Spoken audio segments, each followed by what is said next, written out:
Jadi kalau kita lah dalam satu hari itu tak sempat nak selak Quran, mungkin kita boleh ambil ibrah. Aku hari ni rupanya Allah tak nak berbicara dengan aku. Ya. Sebab Rasulullah SAW mengatakan bahawa apabila kamu ingin berbicara dengan Allah, bacalah Al-Quran. Apabila ingin berbicara dengan Rasulullah, bacalah hadis. Ya. Apabila ingin berbicara dengan para ulama dan para awliya, bacalah kalam-kalam para awliya dan ulama. Ya.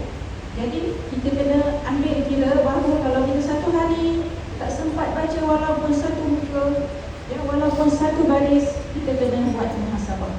Rupanya ya Allah, Allah tak nak aku sebut kalammu, aku tak nak sebut namamu hari ini. Allah jauhkan kita. Itu bukan apa, tujuan dia biar kita lebih bersemangat. Ya, sebab ini sebagaimana firman Allah tadi, fadhkuruni azkurkum.